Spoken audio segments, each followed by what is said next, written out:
जय हिंद दोस्तों। आशा करता हूँ स्वस्थ होंगे, मस्त होंगे और अपने स्टडी में व्यस्त होंगे। तो दोस्तों, आज के इस वीडियो में हम लेकर आए हैं केमिस्ट्री का एक छोटा सा टॉपिक जिसका नाम है उदासीनीकरण अभिक्रिया। तो दोस्तों, मैं आप लोगों की जानकारी के लिए यह बता दूं कि क्लास 10th हो या क्लास 12th हो, उदासीनीकरण अभिक्रिया आपके बोर्ड एग्जाम के लिए बहुत वीवीआई क्वेश्चंस है। ये हो सकता है 2 नंबर में हर बार पूछा जाता है, इस बार भी पूछे।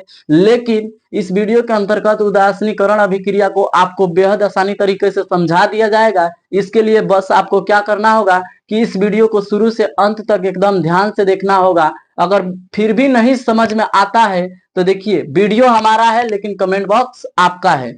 कमेंट बॉक्स में आप जो कहना है कह लीजिएगा, लेकिन आपको बस शर्त इतना है कि आप वीडियो को शुरू से अंत तक देखिएगा। अगर ना समझ में आए तब कहिएगा। चलिए हम शुरू करते हैं कि आखिर उदासीनीकरण अभिक्रिया किसे कहते हैं, देखते हैं। चलिए चलिए एक बार इसका परिभाषा देख लेते हैं कि आखिर परिभाषा क्या कहता है। देखिए, यहाँ पे लिखा है कि जब कोई अम्ल किसी भस्म के साथ अभिक्रिया करके लवण तथा जल बनाता है तो उस अभिक्रिया को हम क्या कहते हैं, उदासीनीकरण अभिक्रिया कहते हैं। लेकिन मैं आपको एक बात बता दूं, ये परिभाषा आपको रटने से याद नहीं होगा, नहीं समझ में आएगा। आपको परिभाषा भी नहीं रटना है, मैं एक एग्जाम्पल दे रहा हूं, उसके तहत से आप समझ जाइएगा, आपको हमेशा हमेशा के लिए याद हो जाएगा। देखिए, हम एग्जाम्पल ले रहे हैं उदासीनीकरण अभिक्रिया की। देखिए, कहा है कि जब कोई अम्ल, तो सबसे पहले एक अम्ल लेना पड़ेगा कि नहीं लेना पड़ेगा। चलिए एग्जाम्पल लेके समझ रहे हैं हम।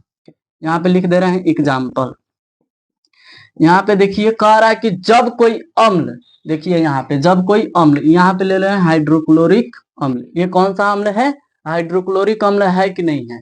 चलिए, कह रहा है कि जब कोई अम्ल किसी भस्म के साथ, किसके साथ, किसी भस्म के साथ अभिक्रिया करता है। चलिए एक भस्म ले रहे हैं। यहाँ यहाँ पर क्या है, सोडियम हाइड्रा ऑक्साइड। ये क्या है, भस्म है कि नहीं है। देखिए OH दे रहा है, इसका मतलब ये क्या है, भस्म है। देखिए, एक हो गया अम्ल और एक हो गया भस्म। जब अम्ल और भस्म अभिक्रिया करके क्या बनाएगा, लवण और जल बनाएगा, तो इसे क्या कहेंगे, उदासीनीकरण अभिक्रिया। देखिए सबसे पहले यहाँ पे ये रिएक्शन करेगा तो ये बनाएगा लवण और जल। देखिए लवण कैसे बनाता है, देखिए NaCl हो जाएगा, NaCl और H2O। देखिए देखिए ये देखिए, ये अम्ल है, हाइड्रोक्लोरिक अम्ल है कि नहीं है। ये है सोडियम हाइड्रोक्साइड, ये क्या है, भस्म है। देखिए भस्म पहचानने का, OH जिसमें लगा हो उसे भस्म कहना है। क्या कहना है, भस्म कहना है। OH लगा उसे क्या कहेंगे, भस्म। जब ये अभिक्रिया करेगा लवण और भस्म, तो क्या, अम्ल और भस्म अभिक्रिया करेगा, सॉरी, अम्ल और भस्म अभिक्रिया करेगा तो लवण और जल बनाएगा। तो देखिए यहाँ पे NaCl क्या है, लवण है कि नहीं है, और देखिए जल का सूत्र है कि नहीं है। तो देखिए ये हो जाएगा अम्ल, अम्ल हो जाएगा। और देखिए उसके बाद से प्लस में ये क्या है, भस्म है।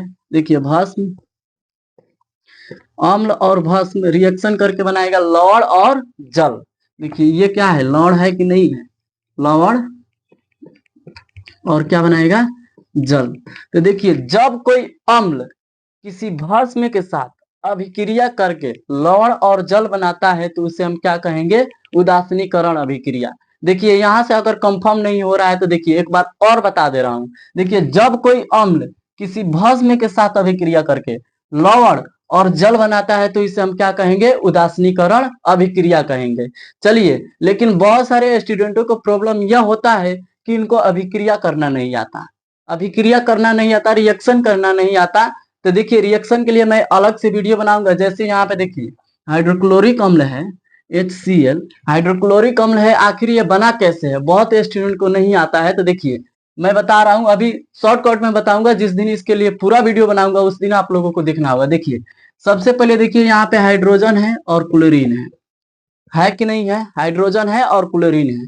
मैं अगर आप लोगों से पूछी कि हाइड्रोजन का परमाणु संख्या कितना होता है तो कहिएगा 1, लेकिन अगर इसका संयोजकता पूछूं तो कहिएगा 1। तो देखिए इस पर जो संयोजकता होता है प्लस चार्ज 1 हो जाता है। और मैं पूछूं कि क्लोरीन का परमाणु संख्या कितना होता है तो कहिएगा कि 17 होता है। तो देखिए इसका इलेक्ट्रॉनिक विन्यास हो जाएगा 2 8 7। अगर मैं आप लोगों से एक बात पूछूं कि बताइए 7 गो किसी को देना पसंद करेगा या फिर अपने अष्टक को पूरा करने के लिए एक किसी से लेना पसंद करेगा। तो कहिएगा कि सर एक ले लेगा वही बढ़िया है, 7 को देगा कहीं, एक ले ले वही बढ़िया है। तो देखिए जब ये एक लेता है, किसी से इलेक्ट्रॉन लेता है, तो क्या हो जाता है, इस पर नेगेटिव चार्ज आ जाता है। कौन सा चार्ज आ जाता है, नेगेटिव चार्ज। और इस पे कौन सा चार्ज आ जाता है, पॉजिटिव चार्ज, क्योंकि एक है, 7 को ले नहीं सकता लेकिन एक दे सकता है। और ये क्या है, 7 को दे नहीं सकता लेकिन एक ले सकता है। अब देखिए जैसे यहाँ पे पॉजिटिव चार्ज होगा, यहाँ पे नेगेटिव चार्ज होगा, दोनों रिएक्शन करेंगे तो देखिए यहाँ पे जो हाइड्रोजन है उसको यूं ही लिख देते हैं, क्लोरीन है तो यूं ही लिख देते हैं। लेकिन ये वाला जो होता है इसके संग आ जाता है, ये वाला होता है जो इसके संग आ जाता है। तो देखिए आपको ये कि यहाँ पे प्लस है, यहाँ पे माइनस है। लेकिन मैं आप लोगों से बता दूं, बस ये आयन है, इसको चिन्हाता है कि ये कौन सा आयन है, ऋण आयन है कि धन आयन है, इससे मतलब नहीं होता। ये जो संख्याएं होती है इससे मतलब होता है। चलिए इसके वाला एक यहाँ पे लिख देते हैं, इसके वाला एक यहाँ पे लिख देते हैं। अगर एक एक कट भी जाता है, चाहे नहीं भी लिखते हैं तो कोई फायदा नहीं होता है। देखिए यहाँ पे HCl बना कि नहीं बना। तो अगर आप इसी प्रकार से अभिक्रिया अगर आप सीखना चाहते हैं तो देखिए आपको हम नेक्स्ट वीडियो में बताएंगे कि आखिर रिएक्शन कैसे बनाया जाता है, कैसे होता है। इसके लिए हम सारे के सारे तमाम चीजों को बताएंगे। लेकिन सबसे पहले आपको उदासीनीकरण सब अभिक्रिया समझ में आया कि नहीं आया, ये पहले बता दीजिए। चलिए एक और एग्जाम्पल लेकर हम बताते हैं, एक और एग्जाम्पल लेकर बताते हैं। जैसे यहाँ पे देखिए क्या है, जल ही ले लेते हैं, जल जल ही ले लेते हैं, देखते हैं जल कैसे बनता है। देखिए हाइड्रोजन और ऑक्सीजन है, हाइड्रोजन और ऑक्सीजन है। तो देखिए हाइड्रोजन का अगर परमाणु संख्या मैं पूछूं तो कहिएगा कि एक होता है, कहिएगा क्या होता है, एक होता है। अब देखिए यहाँ पे जब एक होगा तो +1 लग जाएगा, इसका संयोजकता भी एक ही हो जाएगा। चलिए अगर मैं पूछूं ऑक्सीजन का परमाणु संख्या कितना होता है तो कहिएगा कि सर 8 होता है, 2 और 6। अब एक बात बताइए, ये अष्टक को पूरा करने के लिए 8 इलेक्ट्रॉन चाहिए, लेकिन इसके पास है कितना, 6। तो एक बात बताइए, 6 को देना पसंद करेगा कि 2 को लेना पसंद करेगा। तो कहिएगा कि सर 2 को ले लेगा, 6 को देगा काहे, 6 को देगा काहे, 2 को ले लेगा। और जैसे ही ये 2 लेता है तो इसके आ जाता है माइनस में, नेगेटिव में 2 आ जाता है। ठीक है, हाइड्रोजन में पॉजिटिव में 1 आ जाता है, क्योंकि ये एगो दे सकता है आसानी से लेकिन 7 को ले नहीं सकता है आसानी से। ठीक है, अपने अष्टक को पूरा करने के लिए। देखिए सबसे पहले आप क्या करेगा, जैसे इस पे पॉजिटिव नेगेटिव चार्ज होगा तो ये क्या करेगा, जैसे है वैसे लिख दीजिए। अब देखिए ये वाला आ जाएगा 2 इसके साथ यहाँ पे, और ये वाला एक चल जाएगा इसके साथ। तो देखिए आप बराबर करके ऐसे भी लिख सकते हैं H2O। बताइए यहाँ पे एक लिखिए या चाहे नहीं लिखिए, कोई फर्क पड़ने वाला है, नहीं पड़ने वाला है। तो इसी प्रकार से बन जाता है H2O। देखिए रिएक्शन करना, केमिस्ट्री तो पढ़ लेते हैं लेकिन रिएक्शन के बिना केमिस्ट्री अधूरा रहता है। अगर आपको रिएक्शन नहीं आता है तो केमिस्ट्री अधूरा है, आप समझिए केमिस्ट्री पढ़ ही नहीं रहे हैं। रिएक्शन के बिना केमिस्ट्री अधूरा होता है। तो अगर आपको रिएक्शन करना नहीं आता है तो आप कमेंट बॉक्स में जरूर बताइएगा कि रिएक्शन करना सर हमको बता दीजिए, हम बता देंगे एकदम आसानी तरीके से। इसके लिए सबसे पहले आप देख लीजिए, ये समझ लिख गए हो तो बढ़िया बात है, लेकिन रिएक्शन करना आपको समझना बेहद जरूरी है। और साथ ही साथ में अंत में मैं यही कहूंगा कि आपको ये वीडियो थोड़ा सा भी अच्छा लगा हो और इस वीडियो के माध्यम से थोड़ा सा भी कुछ सीखने को मिला हो तो कमेंट बॉक्स में एक छोटा सा कमेंट कीजिएगा, ताकि हमारा मोटिवेशन बना रहे।